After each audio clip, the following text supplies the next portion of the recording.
نحمده ونصلي على رسوله الكريم أما بعد أعوذ بالله من الشيطان الرجيم بسم الله الرحمن الرحيم الرجال قوامون على النساء صدق الله العظيم صدق رسوله النبي المكين الكريم ونحن على ذلك من الشاهدين والشاكرين والحمد لله رب العالمين.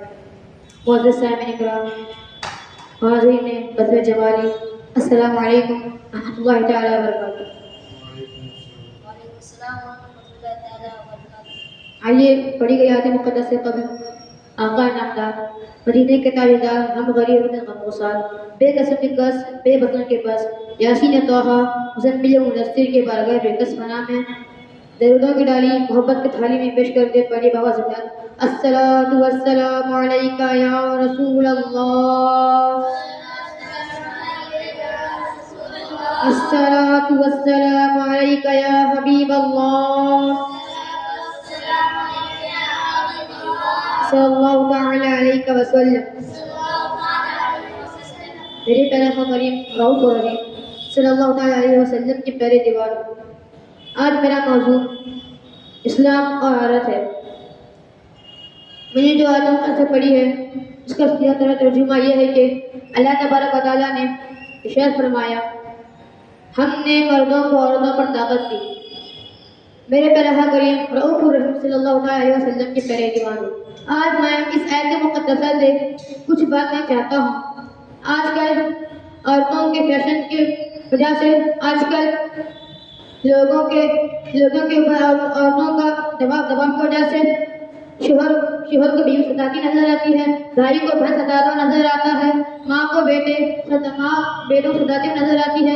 میرے پیارے آقا کریم رؤوف الرحیم صلی اللہ تعالی علیہ وسلم کے پیارے دیوانوں، آپ تاریخ کو مطالعہ کر کے دیکھیں تو آپ کو معلوم ہوگا کہ خدیجہ کبریٰ کی سیرت کیا تھی، عائشہ کی سیرت کیا تھی، فاطمہ الزہرا کی سیرت کیا تھی. میرے پیارے کریم صلی اللہ تعالی علیہ وسلم کے پیارے دیوانوں، اللہ تبارک و تعالیٰ نے قرآن میں ارشاد فرمایا کہ ہم نے مردوں کو عورتوں پر طاقت دی، نہ کہ عورتوں کو مردوں پر طاقت دی. میرے پیارے کریم صلی اللہ تعالی وسلم کے پیارے دیوانوں، آپ ذرا غور فرمائیں کہ اللہ تبارک و تعالیٰ نے مردوں کو عورتوں تک اس طرح طاقت دی.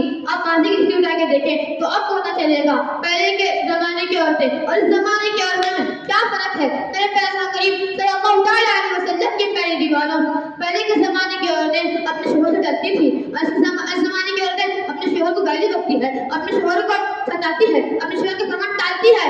مگر پہلے کے زمانے کی بیویوں کو اٹھا کے دیکھو تو آپ کو پتہ چلے گا اس زمانے کی عورتیں کیا ہے اور اس زمانے کی عورتیں کیا ہے. میرے پیارے کریم رؤوف الرحیم صلی اللہ تعالی علیہ وسلم کے پیارے دیوانوں، آج آپ معاشرے کی معاشرے کی حالت دیکھیں تو آپ کو پتہ چلے گا کہ عورت تو سب سے آگے نظر آتی ہے. میرے پیارے کریم صلی اللہ تعالی علیہ وسلم کے پیارے دیوانوں، اللہ تبارک و تعالیٰ نے اپنے حبیب صلی اللہ علیہ وسلم سے فرما دیا کہ اگر تمہیں حکمران بنانا ہے تو عورت کو نہ بناؤ، اس لیے کہ عورت کی عقل کمزور ہوتی ہے، مرد کی عقل زیادہ ہوتی ہے. میرے پیارے کریم صلی اللہ تعالی علیہ وسلم کے پیارے دیوانوں، آپ تمام انبیاء کے آپ تمام اولیاء کو دیکھیں تو تمام نبیوں کو اللہ تبارک و تعالیٰ نے جو نبی بنائے وہ نہ عرب نہیں تھے بلکہ وہ مرد تھے. کسی عورت کے سر پر نبوت کا تاج نہیں رکھا، اس لیے کہ اللہ تبارک و تعالیٰ جانتا ہے کہ اللہ تبارک و تعالیٰ نے عورتوں کو عقل کم دی ہے. اس لیے میرے پیارے کریم صلی اللہ تعالی علیہ وسلم کے پیارے دیوانوں، آپ پھر سے معاشرے کا جائزہ لے کے دیکھیں تو پتہ چلے گا کہ اور سب سے آگے بڑھتے نظر آتی ہے، سب سے آگے بڑھتے نظر آتی ہے، وکیل بنتے نظر آتی ہے، جج بنتے نظر آتی ہے، ڈاکٹر بنتے نظر آتی ہے. یہ سب ہمارے چون کی ہماری غلطی ہے کہ ہم ان کو بھاگ گھومنے کے لیے کہتے ہیں. میرے پیارے کریم صلی اللہ علیہ وسلم کے پیارے دیوانوں، اسلام میں یہاں تک پابندی لگائی کہ عورتوں کو بغیر حجاب باہر جانے کی اجازت نہیں ہے. اگر اس کے شوہر نے اسے منع فرما دیا کہ تو باہر نہ جا، اگر عورت باہر جاتی ہے تو اپنے شوہر کی نافرمان ہو جائے گی. میرے پیارے کریم صلی اللہ علیہ وسلم کے پیارے دیوانوں، اب میں آپ کو یہاں پر ایک بات بتاتا ہوں کہ عورت اسلام کی شکایت کرتی ہے کہ اسلام کہتی ہے کہ اسلام نے ہم کو پڑھنے کا حکم کیوں نہیں دیا، مردوں نے کیوں نہیں دیا، ہم کو چار دیوار کے اندر رہنے کا کیوں حکم دیا، کہ مردوں نے کیوں نہیں دیا.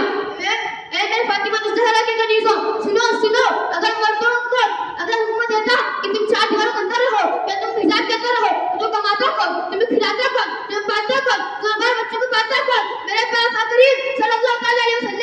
دیوانوں آپ بتاؤ جو اسلام ماضی اور حالت تمام چیزوں کو جانتا ہے کیا وہ تمہاری حالتوں کو نہیں جانتا؟ کیا تمہاری حالتوں کو نہیں جانتا؟ سنو تمہیں آئینہ ہو تمہیں پتھر سے بچانا ہوگا، تمہیں سفید کپڑا ہو تمہیں داغ سے بچانا ہوگا، تمہیں گلاب ہو تمہیں مرجھانے سے بچانا ہوگا۔ اس لیے میرے آقا نے حجاب کا حکم دیا۔ اگر حجاب کے خلاف اگر کوئی کہتا ہے کہ حجاب نہ کرو اور مشرک ہے وہ آقا کریم صلی اللہ علیہ وسلم کی فرمانوں کو جھٹلانے والا ہے۔ اگر تم ایسے کے راستے پر چلو گے تو تم بھی گمراہ ہو جاؤ گے۔ میرے پیارے آقا کریم صلی اللہ علیہ وسلم کی پیارے دیوانوں آپ جب جائزہ لے کے دیکھیں عورتوں کا تو آپ کو پتہ چلے گا کہ عورتیں جہاں ہوتی ہیں وہاں چغلی غیبت چپ ہوتے رہتا ہے۔ میرے پیارے آقا کریم صلی اللہ علیہ وسلم کی پیارے دیوانوں اس بات سے آپ کو میں بتاتا ہوں کہ آپ اگر چاہیں تو اپنی آنکھوں سے سدھا سکتے ہیں۔ کیسے؟ کہ بد اخلاق سے بچاؤ، فاطمہ الزہرا کی کنیز بناؤ، اپنی بیٹوں کو فاطمہ الزہرا کی سیرت پڑھاؤ، تب جا کے دیکھو کہ آپ کی بیٹی اسلام کی نافرمان نہیں ہوگی بلکہ اسلام کی فرما بردار ہوگی۔ اس لیے میرے آقا کریم صلی اللہ علیہ وسلم کے پیارے دیوانوں ایک بادشاہ نے حکم دیا کہ جو سب سے زیادہ جھوٹ بولے گا میں اسے انعام دوں گا۔ تو تمام لوگ خوش ہو گئے اور جھوٹ پہ جھوٹ بولتے چلے گئے، مگر ایک شخص خاموش بیٹھا رہا۔ آخر میں اٹھا اور کہنے لگا اے بادشاہ حکم سن، میں سب سے بڑا جھوٹ بول کے دکھاتا ہوں۔ تو بادشاہ نے مسکرایا اور کہا چل تو بتا دے۔ تو وہ شخص کہتا ہے کہ دو عورتیں آپس میں بیٹھی ہوئی ہیں اور خاموش بیٹھی ہوئی ہیں، بس بادشاہ نے اسے اٹھایا اور انعام سے نواز دیا۔ آپ غور فرمائیں اس بات سے کہ عورتیں کبھی چپ نہیں بیٹھتی، کسی کی چگلی کرتی ہے، کسی کی غیبت کرتی ہے، جھوٹ پہ جھوٹ بولتی جاتی ہے۔ اس لیے میرے پیارے آقا کریم صلی اللہ علیہ وسلم کے پیارے دیوانوں اپنی عورتوں کو سمجھاؤ، اپنی عورتوں کو خدیجہ الکبریٰ رضی اللہ عنہا کی کنیز بناؤ، فاطمہ کی کنیز بناؤ۔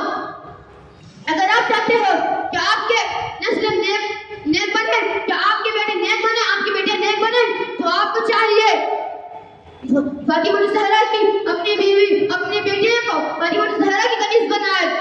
کیا آپ نہیں دیکھتے کیا غوث پاک کی ماں ام الخیر فاطمہ کیا وہ بھی گناہ کرتی تھی؟ نہیں، ہرگز تو گناہ نہیں کرتی تھی۔ تو فاطمہ الزہرا جن کے بستر پر قرآن اللہ تبارک و تعالیٰ نازل کر دیا کیا وہ گناہ کرتی تھی؟ نہیں۔ تو خواجہ بندہ نواز کی ماں گناہ کرتی تھی؟ نہیں۔ آپ یہ صدق کی بارگاہ میں جا کے دیکھیں، ان کی ماں بھی ایک متقی ایک پرہیزگار تھی۔ کیا آپ رابعہ بصری کو نہیں جانتے؟ کیا ان کی بکریوں کا حال نہیں جانتے؟ ان کی بکریوں کا یہ حال تھا کہ وہ شیر کے ساتھ ایک دریا میں ایک ساتھ پانی پیتی تھی، مگر ان کی بکریوں کو اللہ تبارک و تعالیٰ نے شیر سے کبھی نہیں مروایا۔ اس لیے نہیں مروایا کیونکہ وہ متقی تھی، وہ فاطمہ کی کنیز تھی، اس لیے نہیں مروایا۔ میرے پیارے آقا کریم ہم کو اپنی بہنوں، اپنی پھوپھی، اپنی خالہ اور اپنی ماں کو اپنی بیویوں کو فاطمہ الزہرا کی کنیز بنانے کی ضرورت ہے۔